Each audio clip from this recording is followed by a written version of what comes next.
오늘 말씀의 제목은 사랑할 수 있음에 기뻐하자라는 제목으로 말씀을 나누고자 합니다. 사랑할 수 있음에 기뻐하자 하는 것입니다. 요한복음 15장은 여러분도 잘 알고 있는 말씀입니다. 이 말씀의 핵심 내용은 열매를 맺는 것입니다. 열매 맺는 삶이라고 할 수가 있습니다. 그런데 그 열매의 핵심이 뭐냐면 사랑입니다. 사랑. 오늘 본문 말씀이 그것을 나타내 주고 있습니다. 사랑을 특별히 우리 주님께서 명령하시고 그것을 계명으로 우리에게 허락하여 주신 것은 우리의 삶 속에, 인간의 삶 속에 사랑이 빠지면 영적인 메마름, 또 혼적인 메마름, 그 영혼의 메마름이 결국은 육신의 메마름으로 이어지게 된다는 것입니다. 먹고 마시는 것도 필요하지만, 배부른 것도 필요하지만, 사람이 이 사랑이 빠져버리게 되면 아주 메마른 인생을 살 수밖에 없는 것이 인간이라는 것입니다. 따라서 사랑은 영과 혼을 아주 윤택하게 한다는 것입니다. 물론 여기서 말하는 사랑은 아가페 사랑입니다. 주님이 우리를 사랑하신 것, 그 사랑을 우리가 하라고 주님이 말씀하셨던 것처럼 이 본문에서 얘기하는 사랑은 인간적인 에로스 사랑이 아닌 아가페 사랑을 이야기하고 있는 것입니다. 사랑은 눈에 보이지 않는 신비입니다. 에로스적인 사랑과 달리 이 아가페적인 사랑은요, 쉬울 것 같아도 쉽지 않은 사랑입니다. 에로스적인 사랑은요, 그냥 본성에서 일어납니다.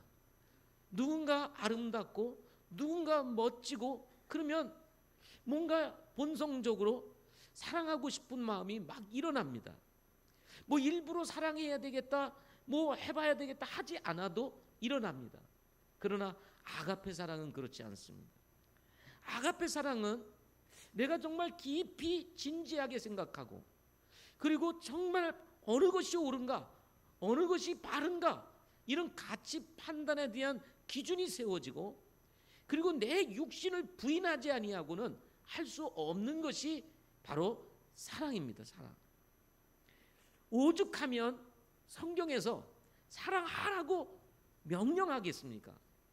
오죽하면 명령하겠어요? 하기가 쉽지 않기 때문에 명령하고 있는 것입니다. 하기 싫어도 하고, 하고 싶어도 하라는 것입니다. 이것이 명령인 것입니다. 그래서 계명으로 주신 것입니다. 사랑이 없이는 기쁨을 기대할 수 없기 때문에 그렇습니다. 그러면 왜 우리가 사랑을 해야 될까요? 하나님은 사랑이시기 때문에 그렇습니다. 하나님은 뭐예요? 사랑이시기 때문에. 하나님께서 하나님으로 보이면 여러분 사랑할 수밖에 없습니다. 하나님이 하나님으로 보여요. 하나님이 하나님으로 보이면 어떤 하나님으로 보이겠습니까? 나를 사랑하시는 하나님, 우리를 사랑하시는 하나님, 그 하나님으로 보이기 때문에 내가 정말 하나님을 사랑하는 것이 과연 뭘까? 그것은 주님이 나를 사랑하듯 누군가를 사랑하는 것이 바로 하나님을 기쁘게 하는 것이구나 하는 것을 알게 되는 것입니다. 따라서 본문에서 말씀하시기를 뭐라고 말씀을 했습니까? 11절에 보면 내가 너희에게 이 일들을 말한 것은 내 기쁨이 너희 안에 머물러 있어 너희 기쁨이 충만하게 하려 함이라 하고 말씀하고 있는 것입니다. 이것을 말한 것은 그랬는데 이것을 말한 것이 뭡니까? 바로 사랑을 행하는 거예요. 사랑의 열매를 맺는 것입니다. 이것을 굳이 말하는 것은 우리의 기쁨이 충만하게 하기 위함이다 라고 말씀을 하는 것입니다. 그냥 기쁨이 아닙니다. 그냥 기쁨이 아니에요. 기쁨이 넘쳐나는 것입니다. 기쁨이 충만한 것입니다. 주체할 수 없는 기쁨, 뭔가 막을 수 없는 기쁨, 그런 기쁨이 우리 안에서 일어나게 된다는 것입니다. 그러면 사랑함으로 기뻐해야 하는 이유가 뭘까요? 사랑할 수 있음에 기뻐해야 하는 이유. 첫 번째는 사랑은 하나님의 성품이기 때문에 그렇습니다. 하나님의 뭐예요? 성품이기 때문에. 성도들의 삶의 목표는 주님을 닮아가는 것입니다. 동의하세요? 네, 주님을 닮아가는 것입니다. 갈라디아서 4장 19절 말씀해 보면 나의 어린 자녀들아 너희 속에 그리스도께서 형성되시기까지 내가 다시 너희를 위하여 산고를 겪나니 라고 말씀하면서 어린 자녀들, 아직도 성숙하지 못한 영적으로 어린 그리스도인들을 향해서 사도 바울이 말하기를 너희 속에 그리스도가 형성되기까지, 우리의 삶 속에 예수님이 자리를 잡을 때까지 내가 다시 너희를 위하여 산고를 겪는다 그랬어요. 산고를. 여러분, 가장 큰 고통 중에 하나가 아이를 낳을 때의 고통이라고 말하지 않습니까? 바울은 우리 어린 그리스도인들이 우리 안에 그리스도가 형성되기까지 바울은 이런 산고의 고통을 겪으면서까지 영혼들을 세우려고 했던 것을 보게 되는 것입니다. 따라서 그리스도인의 삶의 목표는 여러분 우리가 세상에 나가서 성공하는 것이 아닙니다. 우리가 많은 지식을 습득하는 것이 아닙니다. 남들로부터 인정을 받고 인기를 끄는 것도 아닙니다. 명예를 가지고 권력을 가지는 것도 아닙니다. 그리스도인의 삶의 목표는 바로 그리스도를 닮는 것입니다. 하나님의 성품을 가장 완벽하게 담고 있는 것이 있는데 그것이 뭔지 아세요? 그것이 율법입니다. 율법. 하나님의 그 성품을 가장 완벽하게 드러내는 것, 그것이 무엇이에요? 율법입니다. 율법. 우리가 아는 것은 사람은 그 율법을 지킬 수 없다는 것입니다. 하나님처럼 완벽하게 우리가 살 수 없다는 말이에요. 그래서 율법은 완전한 것입니다. 율법을 지킬 수 있는 사람은 아무도 없습니다. 따라서 성경은 율법을 주신 목적에 대해서 이야기를 합니다. 갈라디아서 3장 19절에 보면 그러면 율법은 무엇을 위한 것이냐? 율법은 범죄들로 인하여 더하신 것이요 천사들을 시켜 한 중재자의 손에서 정하신 것으로 약속을 받은 그 씨가 오실 때까지 있을 것이라 말씀하면서 율법은 약속하신 씨가 오시기까지 필요한 것이라고 얘기를 했습니다. 그리고 율법은 범죄들로 인하여 더하신 것이라 라고 말씀하고 있습니다.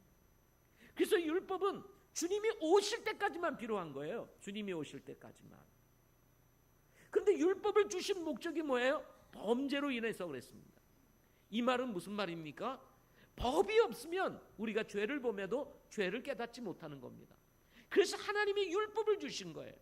그 율법 앞에서 인간이 얼마나 연약하고 그 율법 앞에서 인간이 얼마나 허약하고 그 율법 앞에서 인간이 얼마나 무지하고 그리고 인간이 가지고 있는 그 의라고 하는 것이 얼마나 부족한 것인지를 드러내도록 하시기 위해서 하나님이 율법을 주신 것입니다. 그런데 이렇게 지킬 수 없는 율법, 완벽한 하나님의 성품을 드러내고 있는 이 율법을 성취하는 것이 있는데요, 성취할 수 있는 방법이 있고 이 율법을 완성하는 것이 있는데 그것이 뭐냐면 사랑인 것입니다. 사랑은 율법의 완성이니라 하고 말씀하고 있는 거예요. 우리가 율법을 지킬 수는 없지만은 여러분 어떻게 지킬 수 있습니까? 신약에서 사랑함으로 지킬 수 있다 이렇게 말씀하고 있는 것입니다. 율법의 핵심은 사랑이기 때문에 그렇습니다. 갈라디아서 5장 14절 말씀해 보면 온 율법은 너는 내 이웃을 내 자신과 같이 사랑하라 하신 이 한 말씀에서 성취되었느니라 하고 말씀을 해요. 그래서 여러분이 주님의 마음을 가지고 주님이 나를 사랑하셨듯이 나도 주님의 마음을 가지고 누군가 한 사람, 내 이웃을 사랑하면 바로 이 한 말씀 안에서 그 율법이 성취되었느니라 하고 말씀하고 있는 것입니다. 사랑으로 성취할 수 있는 것, 그것이 무엇입니까? 바로 율법인 것입니다. 여기에 사랑은 성령을 통해서 맺을 수 있는 열매입니다. 인간은요 스스로 아가페적인 사랑의 열매를 맺을 수가 없습니다. 왜냐하면 인간의 이 육신으로는 절대로 이 아가페적인 사랑을 할 수가 없습니다. 그래서 우리 주님께서 이 아가페적인 사랑을 실천할 수 있도록 보내주신 분이 계신데 그분이 누구십니까? 그분이 누구시죠? 예수 그리스도를 보내주시고 예수 그리스도께서 이제 이 세상을 떠나서 처소를 예비하기 위하여 승천을 하십니다. 그죠? 제자들을 두고 떠나갔어요. 그 떠나가실 때 대신 보내주신 분 누구시죠? 크게요, 성령님이십니다. 성령님을 보내주심으로 말미암아 열매를 맺을 수 있는 은혜를 허락해 주셨는데 그것이 뭐냐면 바로 사랑인 것입니다. 인간의 사랑은 참으로 얄팍합니다. 인간의 사랑은 참으로 이기적이에요. 인간의 사랑은 참으로 계산적입니다. 그런데 계산하지 아니하고 이기적이지 아니한 사랑, 바로 그 주님의 사랑을 실천할 수 있도록 하나님께서 보내주신 분이 바로 성령님이시라는 거예요. 그래서 성령님이 내주하시는 분들은 우리가 할 수 없었던 이 아가페적인 사랑을 성령을 힘입어 할 수 있도록 하나님께서 축복하신 거예요. 그래서 그 사랑을 통해서 하나님의 성품을 완성하고 하나님의 성품을 닮아가고 잃어버렸던 참다운 기쁨을 누릴 수 있도록, 어떤 기쁨을요? 충만한 기쁨을 누릴 수 있도록 성령 하나님을 우리에게 보내주신 것입니다.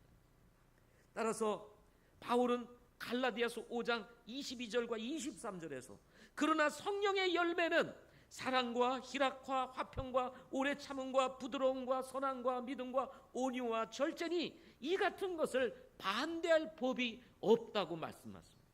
어떤 열매요? 성령의 열매는, 그 성령의 열매가 바로 사랑이라는 거예요. 사실은 이 말씀이 단수로 되어 있습니다.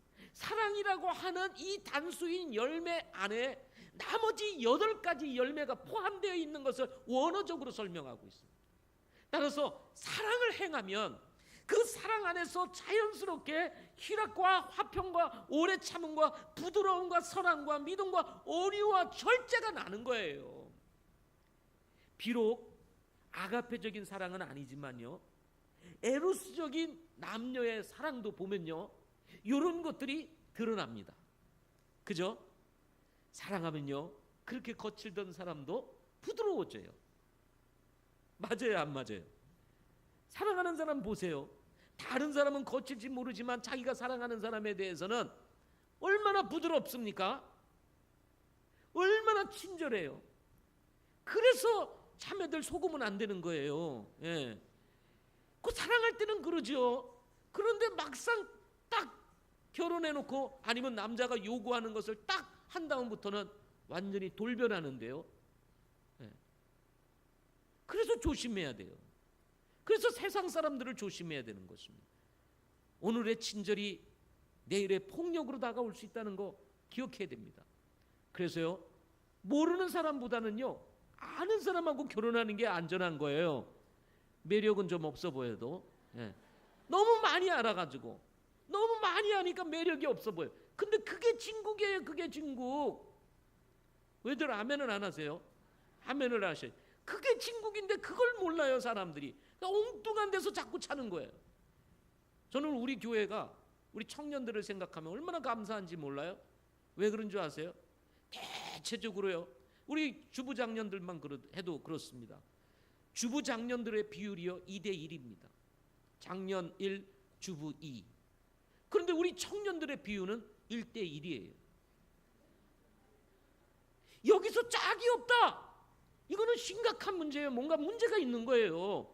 하나님이 은혜를 베푸셔서 다 1대1로 딱 맞춰주셨는데,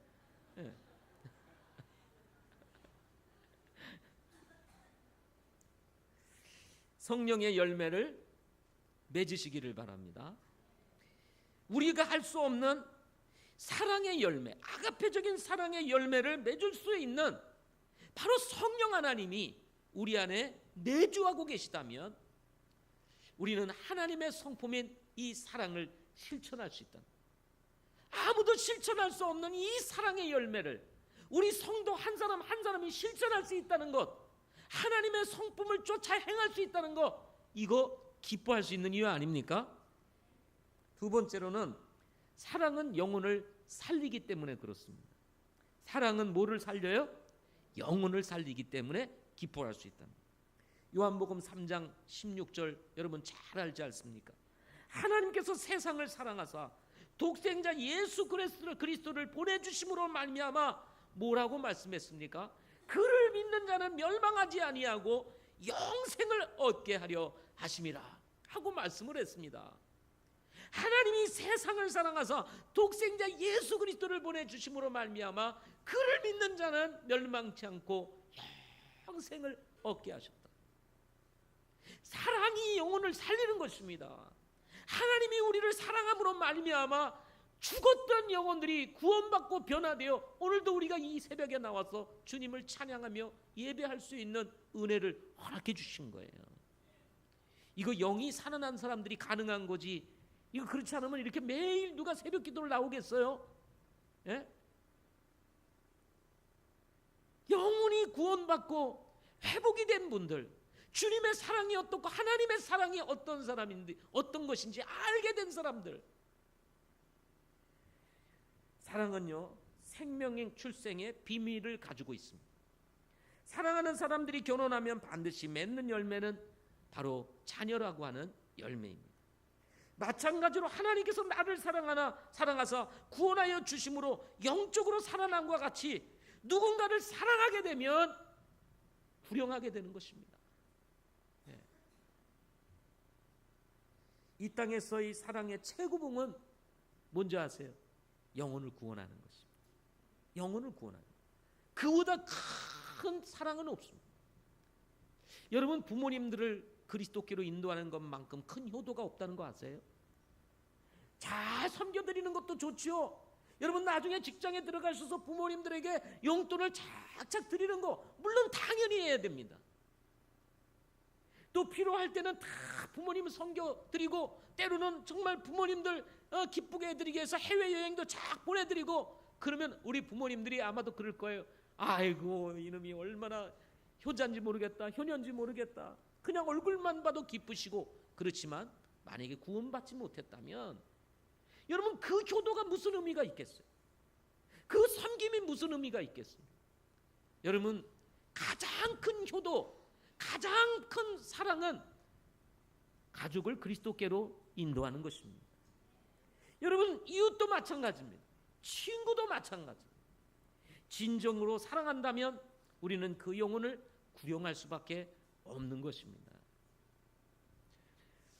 수많은 주님의 제자들이 바로 이 때문에 순교를 하였습니다. 이것이 사랑이 가지고 있는 능력입니다. 누군가를 위해서 죽을 수 있는 것, 사랑이 아니면 가능하겠어요? 예? 누군가를 위해서 죽을 수 있는 것, 사랑이 아니면 불가능하다. 부모가 자녀를 위해서 목숨을 거는 것, 뭐 때문입니까? 사랑하기 때문입니다. 그래서 이렇게 말합니다. 14절에 무엇인지 내가 너에게 명령하는 것을 너희가 행하면 너희가 나의 친구라. 아무에게도 자기 친구를 위해 자기 생명을 내놓는 것, 이거보다 더 큰 사랑은 없나니 하면서 주님이 우리를 위해서 자신의 생명 내어주셨으니 주님은 우리의 뭐가 되셨어요? 친구 되셨습니다. 그것도 가장 좋은 친구가 된 것이죠. 근데요, 진리가 사람을 살리는 것 맞습니다. 진리가 사람을 살리는 것 맞아요. 진리가 인생을 바꾸는 것 맞아요. 그런데 그 진리가 인생을 살리도록 하기 위해서 반드시 필요한 게 뭔지 아세요? 사랑인 것입니다. 사랑.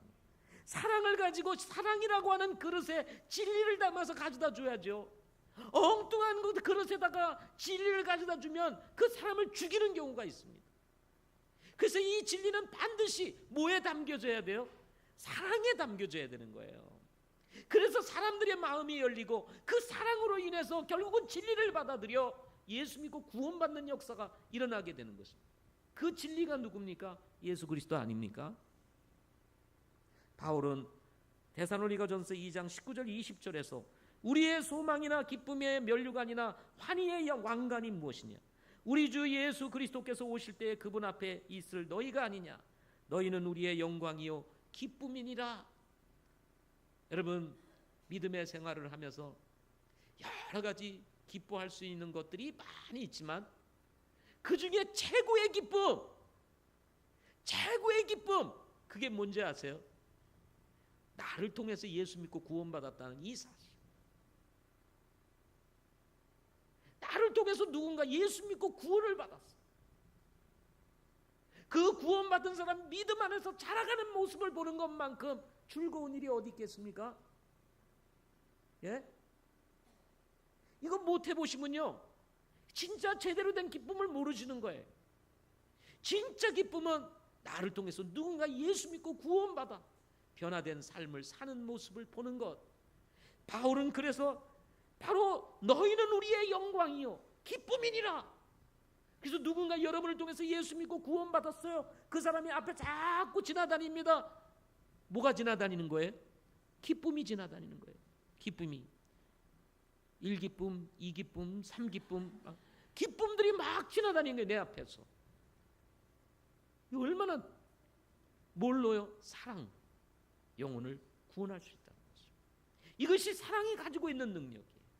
사랑은 영혼을 살리는 능력을 가지고 있다는 거예요. 이것을 가지고 있는데 우리가 슬퍼할 이유가 있어요. 기뻐해야지. 마지막 세 번째로 사랑은 헌신으로 이어지기 때문이다 하는 것입니다. 사랑에 놀라운 특징이 있습니다. 에로스 사랑도 그렇고 필레오 사랑도 그렇고 아가페 사랑도 그렇고요. 사랑이 가지고 있는 공통적인 특징은요, 사랑하면 헌신한다는 겁니다. 올인합니다. 가지고 있는 거 다 줍니다. 시간 줘, 물질 줘, 마음 줘, 다 주는 거예요. 그런데 배반해? 그러니까 뭐예요? 아니, 다 줬는데 배반을 해요. 그러니까 기가 막힌 거예요. 좌절하고 절망하고 내가 살아야 되나 말아야 되나 막 이런 생각들이 막 오는 거예요. 다 줬는데 배반을 했어요. 근데 여러분, 이 세상의 사랑은 배반할 수 있어도 여러분, 아가페 사랑은 배반이 없습니다. 아멘. 그래서 뭐예요? 그것은 영원히 남는 거예요. 영원히 남는 거예요. 예?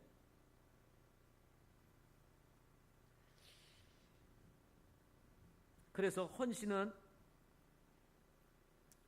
여러분들이 어떨런지는 모르겠지만 뭐와 연관이 되어 있냐면 일과 연관이 되어 있습니다. 헌신은 항상 일과 연관이 되어 있습니다. 근데 사람에게 있어서 기쁨 중에 하나가 뭐냐면 일하는 기쁨입니다. 일하는 기쁨이에요. 여러분, 일하지 아니하고 놀면 좋을 것 같죠? 그렇죠. 일주일은 좋고 한 달, 제가 볼 때 1년까지는 좋을 것 같아요. 일하지 않고 놀 수 있으면 1년까지는 좋을 것 같아요. 1년 후에는 내가 일을 한다. 일할 수 있는 자리가 있고 일할 수 있는 거리가 있다. 그럼 1년은 좋을 것 같아요. 근데 계속 놀아보세요. 죽을 맛입니다. 죽을 맛. 네. 그래서 사람은요, 일하는 기쁨을 가지고 살아갑니다. 근데 누구를 위해서 일하느냐가 중요합니다. 누구를 위해서 일하느냐, 무엇을 위해서 일을 하느냐가 아주 중요해요. 대부분의 사람들은 자신들을 위해서 일을 합니다. 그러나 그리스도인은 다릅니다. 그리스도인은 누구를 위해서 일하죠? 우리를 죄에서 구원해 주시고 우리의 삶의 주인이신 바로 주님을 위해서 일하는 거예요. 여러분, 이 생각이 우리의 삶에서 빠지고 여러분이 무엇인가 지금 하고 있으면서도 불구하고 주님을 위해서 일한다는 생각 없이 지금 나를 위해서 일하는 거야. 그것은요, 완전히 여러분이 잘못된 길을 가고 있는 것입니다. 거듭난 그리스도인들이 자신을 위해서 살아간다. 일하고 있는 목적이 자신을 위한 것이다. 그럼 하나님은 어디로 갔어요? 하나님은 여러분의 인생에 어떤 의미가 있는 건가요? 필요할 때 부르면 응답하시는 하나님이십니까? 아니에요. 그분은 우리의 인생의 주인이십니다. 그러면 여러분 우리는 그분의 종이에요. 그럼 종은 누구를 위해서 살아야 됩니까? 당연히 주님을 위해서 살아야죠. 내 뜻, 내가 원하는 것을 위해 사는 게 아닙니다. 당연히 우리의 인생의 주인 되신 주님을 위해서 사는 거예요. 우선순위의 문제가 헷갈리고 삶이 엉켜지고 하는 이유가 다 무엇입니까? 내가 누구인지 하나님이 어떤 분이신지에 대한 이게 정리가 돼 있지를 않은 거예요. 정리가 돼 있지 않으니까 우선순위에 온돌이 찾아오고 삶이 뒤죽박죽이 되고 진짜 중요한 것들은 뒤로 하고 그렇게 중요하지 않은 것들을 앞순위에 두고 쫓아가는 인생을 살아가게 되는 것입니다. 여러분, 우리는 누구를 위해 사냐? 우리의 주인이신 주님을 위해서 살아가는 거예요. 그럴 때 여러분, 그러면 나는 뭡니까? 나는 뭐지요? 여러분, 예수 믿고 정말 핵심적인 구절이 하나 있는데 갈라디아서 2장 20절 말씀입니다. 내가 그리스도와 함께 죽고 이제 뭐예요? 그리스도와 함께 살게 된 것입니다. 내 안에 사는 것은 그리스도니 라고 말씀하십니다. 따라서 여러분, 나라고 하는 존재는 어디에서 정확하고 확실하게 발견되냐면 바로 그리스도 안에서 발견되는 거예요. 아멘. 그리스도 안에서 발견이 되는 것입니다. 내가 주님을 위해서 살면 나는 뭐야? 이렇게 생각할 수 있는지 모르지만요, 이게 믿음의 신비요 그리고 영적인 신비인데, 여러분 주인이신 주님을 위해서, 하나님을 위해서 살기 시작하면 그 속에서 나의 인생이 얼마나 부해지고 놀랍게 발전되어지고 여기에 엄청난 변화가 일어난다는 사실을 알게 되면서 하나님과 나는 남이 아니고 완전히 하나라고 하는 이 사실 앞에서 여러분 그리스도 안에 있는 영적인 부요가 무엇인지를 비로소 깨닫게 되는 거예요. 원래 이 세상의 종은요, 팔리거나 누가 돈을 주고 사거나 이렇게 해서 종이 되는 것이지만 자기가 원하지 아니해가지고 종이 되는 겁니다. 자기가 선택하는 것이 아니에요. 힘이 없어서 권력의 힘에 눌려서 어쩔 수 없이 종이 됐습니다, 옛날에. 그렇지만 그리스도 안에서의 종은요, 자원합니다. 자원함. 야, 너 가 그래도 아니면 나는 주님의 종으로 살겠습니다. 성경에서 말하는 종의 개념이 바로 그겁니다. 그래서 이스라엘 나라에서 이제 몇 년이 지나게 되면 노예로 부리던 사람을 해방시켜 줍니다. 근데 주인이 너무 좋아. 주인이 너무 좋아서 나는 자유인이 되지 아니하고 당신의 종으로 살아가겠습니다 라고 결정하는 사람들이 뭐를 했습니까? 귀에 구멍을 뜨고 귀걸이를 한 거예요. 예. 귀걸이 하신 분들은 내가 그렇게 누군가를 위해서 이제 평생 종으로 살겠습니다 라고 하는 의미예요. 예. 귀걸이 하시는 분들 기억해 주세요. 이게 성경의 의미입니다. 그래서 귀를 뚫고 뭐예요? 귀걸이라는 거예요. 그래서 귀 뚫고 귀걸이 한 사람들은 저 사람은 자원함으로 자기가 자기 주인을 위해서 평생 종으로 살겠습니다 하고 헌신한 사람들이라고 하는 것을 증명하고 다닌 거예요. 그 말은 다른 말로 얘기하면 내 주인이 너무 좋아서 나는 이 주인을 위해서 내 일생을 바쳤습니다 라고 하는 의미와 같은 것이었습니다. 여러분, 바로 우리가 마음의 길을 뚫고 기꺼이 주님 앞에 종된 사람들인 것입니다. 주님 없이 나는 없기 때문에 그렇습니다. 누군가 이런 말을 했습니다. 주님이 전부입니다. 주님이 뭐예요? 전부입니다. 주님으로 우리는 만족해야 합니다. 주님으로 인해서 만족합니다. 또 누군가는 이렇게 말을 했습니다. 주님이 답이다. 주님이 뭐예요? 답입니다. 우리 인생의 모든 질문들, 해결할 수 없는 수많은 가지들, 여러분 그 답을 찾아 인생을 방황하고 헤매는 사람들이 얼마나 많은지 모릅니다. 그리스도인들 가운데도 그랬습니다. 그리스도인들 가운데 인생의 답이 뭐지? 이러면서 찾아 헤매는 사람이 많아요. 답을 앞에 두고. 주님이 뭐라고요? 답이에요. 답을 못 찾으세요? 주님 앞에 나와보세요. 다 찾으세요. 여러분, 내가 주님을 위해서 산다는 것, 내 인생의 주인 대신 바로 그 주님을 위해서 내가 헌신하며 산다는 것만큼 값진 것은 없는 것입니다. 예, 그분은 크고 위대하세요. 제가 지난주 우리 수요일날 찬양인가요? 우리 청년들이 나와서 찬양을 하는데 주님의 뜻대로 살아낸 만큼 자유가 주어진다, 이런 가사가 있었죠. 그죠? 하나님의 뜻대로 살아낸 만큼 주어지는 자유. 우리가 얼만큼 주님 앞에 헌신했느냐에 따라서 내 삶의 사이즈가 위대해지는 거예요. 왜? 내가 섬기는 주인은 이 세상의 그 누구과도 비교할 수 없는 분이시기 때문에 그렇습니다. 그 엄청난 분을 내가 섬길 수 있는 만큼 내가 사이즈가 커지는 거예요. 내 삶이 위대해지는 것입니다. 여러분, 그것을 한번 경험해 보시기를 바랍니다. 우리가 사랑함으로 기뻐할 수 있는 이유가 여기에 있는 것입니다. 여러분, 오늘 이 특세를 지난 이후 하루를 살아가면서 누군가를 한번 사랑함으로 실천해 보시기를 바랍니다. 그때 찾아오는 보이지 않는 영적 기쁨이 여러분의 삶을 주도하게 될 것입니다. 기도하겠습니다.